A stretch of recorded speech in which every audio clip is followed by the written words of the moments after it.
Hello friends, જય માતાજી. Welcome back to વાગીલાસ ખાના ખજાના.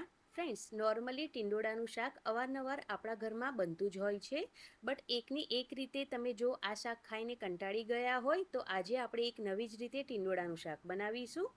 તો તેના માટે અહીંયા મેં 500 ગ્રામ ટીંડોળાને એકદમ સારી રીતે ધોઈ તેની આગળ પાછળનો ડીટીયાનો ભાગ કાઢી અને તેને બે ભાગમાં કટ કરી લીધા છે.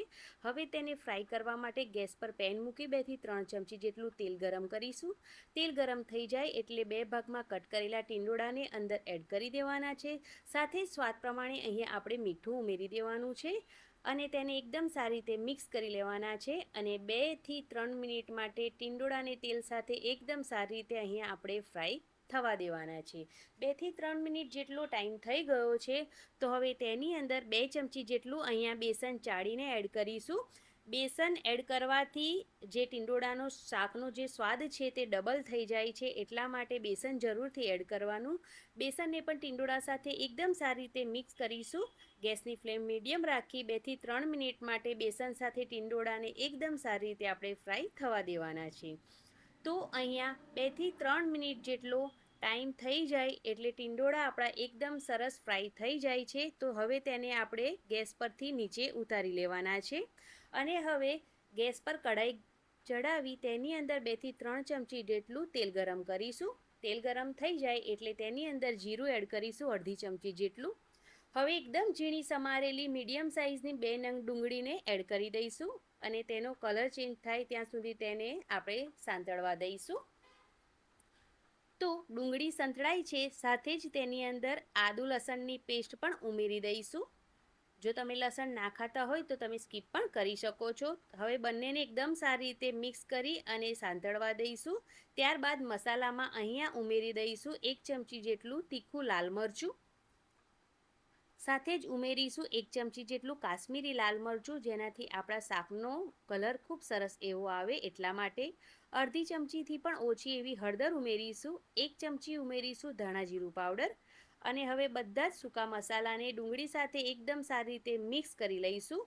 તમને એવું લાગે કે મસાલા થોડા બળે છે તો તમે આ રીતે થોડું પાણી પણ ઉમેરી શકો છો. તો મેં અહીંયા 2 થી 4 ચમચી જેટલું પાણી ઉમેરી દીધું છે અને બધા જ જે મસાલા છે અને ડુંગળી છે તેને એકદમ સારી રીતે કૂક કરી લીધા છે.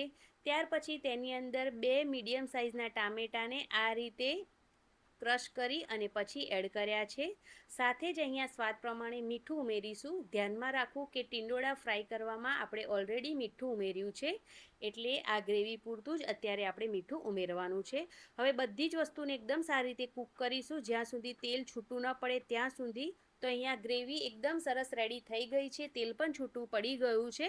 તો હવે જે આપણે ટીંડોળા ફ્રાય કરી અને રાખ્યા છે તેને ઉમેરી દેવાના છે અને તેને એકદમ સારી રીતે મિક્સ કરી લઈશું ગ્રેવી સાથે. 2 મિનિટ સુધી આપણે ગ્રેવી સાથે ટીંડોળાને આ રીતે સતત ચલાવતા રહીશું, જેથી મસાલા બધા જ જે ટીંડોળા છે તેની ઉપર એકદમ સારી રીતે કોટ થઈ જાય.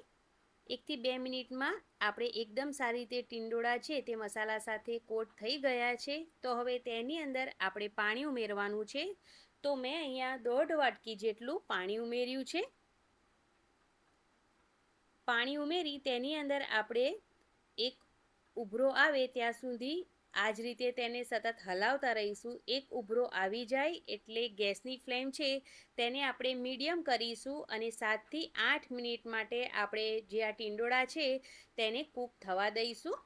તો અત્યારે 8 મિનિટ જેટલો ટાઈમ થઈ ગયો છે. ટીંડોળા હવે એકદમ સારી રીતે કૂક થઈ ગયા છે. તમે જોઈ શકો છો ટીંડોળાનું શાક બની અને રેડી થઈ ગયું છે. તો હવે એકવાર ફરી તેને એકદમ સારી રીતે આપણે મિક્સ કરી લેવાનું છે અને ત્યાર પછી આપણે તેની અંદર 1 ચમચી જેટલો ગરમ મસાલો સાથે જ થોડા ધાણા ઉમેરી દઈશું અને તેને પણ એકદમ સારી રીતે મિક્સ કરી લઈશું અને મિક્સ કરી અને હવે આપણે ગેસની ફ્લેમ બંધ કરી દઈશું. તો ફ્રેન્ડ્સ, રોજનું રોજ તમે એકનું એક શાક ટીંડોળાનું ખાઈ અને કંટાળી ગયા હોય તો આ નવી રીતે તમે ટીંડોળાનું શાક જરૂરથી ટ્રાય કરજો. અને આજની આ રેસીપી તમને પસંદ આવી હોય તો પ્લીઝ મારી ચેનલને સબસ્ક્રાઈબ કરજો. લાઈક જરૂરથી કરજો અને આ રેસીપીને તમારા ફ્રેન્ડ્સ અને ફેમિલી મેમ્બરમાં જરૂરથી શેર કરી દેજો. અને રેસીપી પસંદ આવી હોય તો પ્લીઝ કોમેન્ટ કરી અને તમારા અનુભવો જરૂરથી શેર કરજો. મળીએ આવી જ એક અવનવી રેસીપી સાથે. ત્યાં સુધી આવજો.